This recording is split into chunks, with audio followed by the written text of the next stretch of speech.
Welcome back to Practical Parenting, the podcast that helps empower parents in the trenches, find joy in the process, and thrive through it all.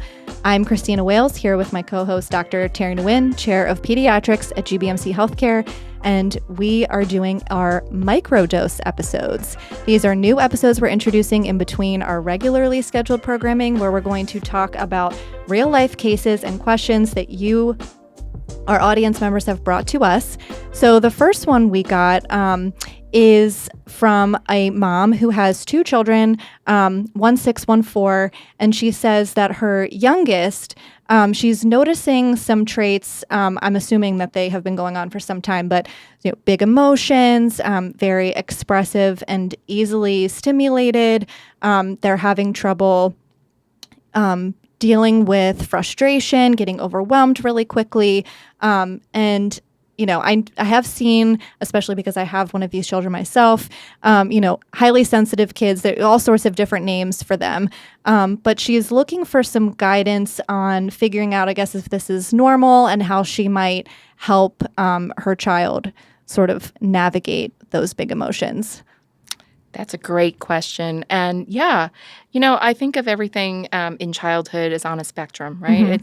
Mm-hmm. There are children who are just unperturbed by anything. They are just, calm, cool, and chill. And the world could light up on fire and they'd still be the same. And then there are children on the opposite of the spectrum where anything that's out of their routine, anything that causes discomfort, any change in their environment causes a really big response, right? That's hyperarousal. And then there's that whole spectrum in between. It's just a variety of, personalities. And it's your window of tolerance for changes in situation. And for some kids, for some reason, they've had some trauma that we don't know about, or this is how they were created. As soon as they get triggered for that hyperarousal and it feels really bad, it feels something that might be a small situation for us, but for them, it's because it's the unknown, it's unpredictable, and there's like a change and it just happens, and they really need that routine.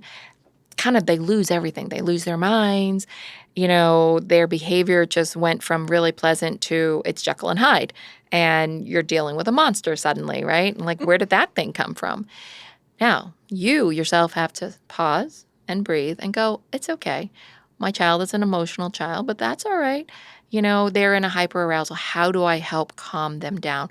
Because they're kind of on that stuck button. It's like certain things trigger them that make them think like this is, life or death. But it's not life or death, just because you're not getting what you want or you're not having ice cream before dinner.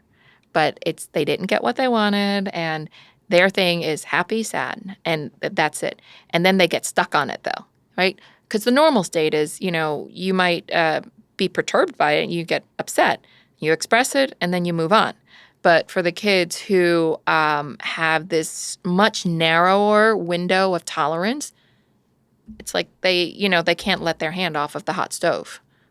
Okay. And it's over, but they're still on it. So how can you help?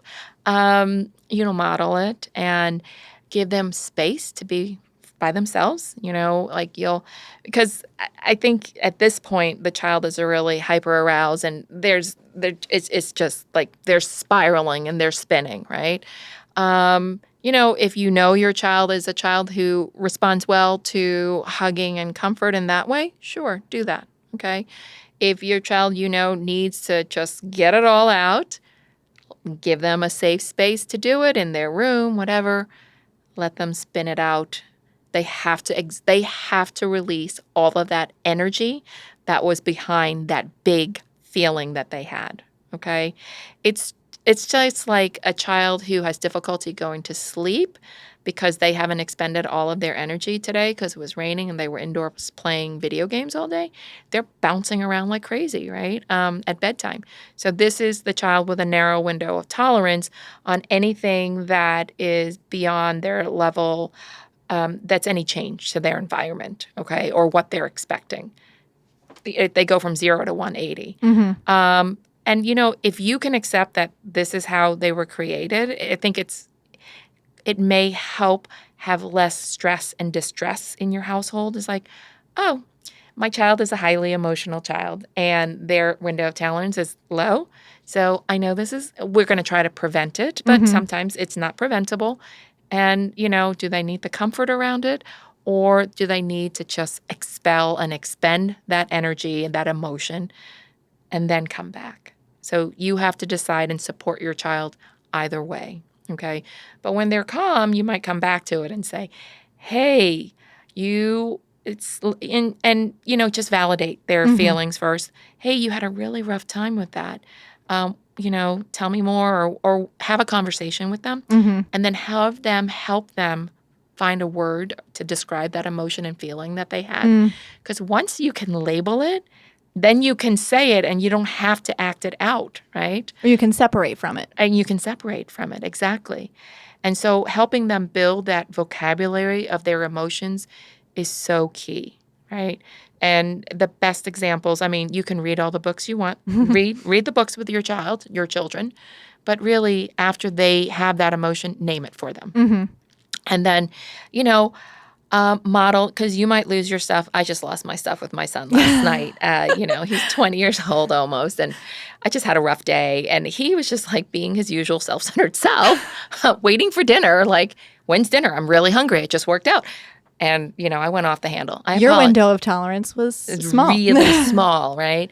And he just got it. A mouthful, earload. And I haven't seen him that way in a long while. Pretty contrite. Yeah, okay. Yeah, sure. I can do that. But that's not how I want to live with my children. Right. And I apologized later, and I apologized again this morning. But I said with a caveat, I'm sorry I overreacted. But an authentic apology, and I lost my mind. I called myself out on it. I said, but it would help if you could contribute to some more household chores, right? So for me, that was modeling.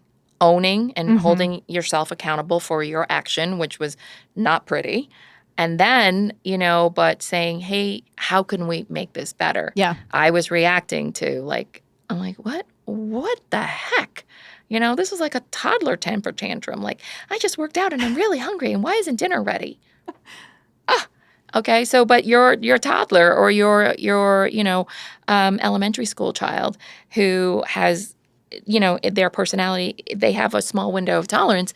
Yeah, they're hungry and they go berserk, right? So avoid that. But if you can't and they've done it, help them name, I'm hungry or I'm upset, whatever. Help them name that emotion, call it out, get it out there and expel it, okay? It's not towards you. Remember, we talked about it several episodes ago. It's not about you. It's all about them. And it's how we receive their actions or their behaviors. So I'll just share a quick story. I brought both of my kids into Baskin-Robbins, and I say the location specifically because they have 31 flavors. They're known for that, right? So, my youngest knows she wants chocolate. She goes to it right away. I want a cone, whatever. She gets it. My oldest, who is a highly sensitive kid, was very overwhelmed being there. It was busy. It's a small shop, lots of options, and didn't know what to choose. And she was feeling, I could see it in her face, how overwhelmed she was feeling. And, the girl's busy. She was trying to finish our order.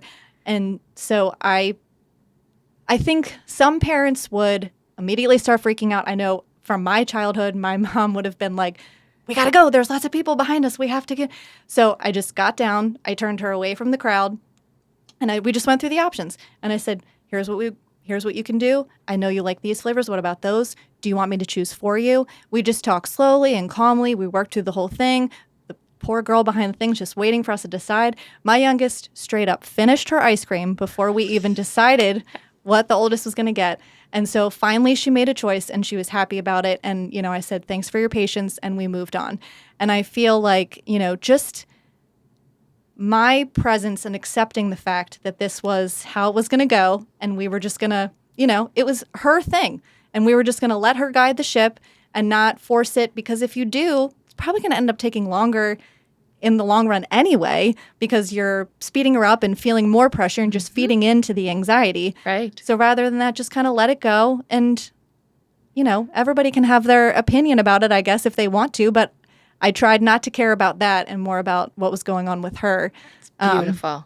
And so I feel like, parents out there who are struggling with this, just let the judgment go. Don't. Yeah. So that was a beautiful example, right? What did you do? You know, and you anticipated your child, and you helped support her by turning her away from like all the other extraneous noise, like literally, and gave her back her bit of control because you explained the choices, you narrated it down for her, and then she was like, oh, I can make a choice. And she's not feeling pressured or rushed. If you had rushed her, and there would have been a meltdown. I was waiting for you to actually tell me that there was a big explosion in Baskin and I've Robbins. learned lessons. Yeah, but that's it. You totally did the thing. So the one thing that maybe I could add to that for the future, knowing that lots of choices overwhelms her, maybe you look at the choices, before you go into the shop. Then you're not holding up the other customers because you're probably feeling like, oh my gosh, you're spending all of your energy staying calm for your child. But inside, I bet you as a parent, you're like, I'm sure the 10 people behind me are like, get the hell out of here, right? So you're not feeling so good at the end of it. So if you know that, maybe consider the extra step of prepping even before you get there. Tier 2. We'll get there. Yeah. But I think that was beautiful. Spot on. Thank you. It's about them. It's not about you. So anticipate your child. One of my other examples from the past is be Alfred the butler. Have the things ready for your child. Anticipate them. And then you can avoid so many unnecessary outbursts, behavioral issues. You can't avoid them all, but you can avoid more of them than if you and that was the one thing I wanted to bring out. When children know that you're rushed and you're rushing them, I promise it's going to take even longer. So, guilty as accused. 2 young children, for me, when they were much younger, I am not a morning person. I am always running behind in the morning. Add 2 kids to that, and I'm rushing them. Everybody's late. Everybody's like just a big hot mess by the time you get in the car.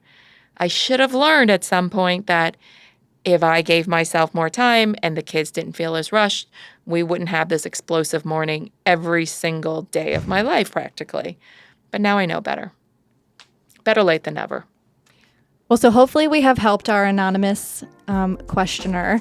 And if you have questions that you want us to answer on topics, we're talking about sleep, movement, and healthy eating in the next 3 episodes, but we're open to any questions that you have or specific things that you want us to delve into. So email us at info@gbmc.org or follow us on social media and hit us up there. Great. All right. See you next And we time. look forward to answering your questions. Yeah. All right. Thanks, Christina. See ya. Bye.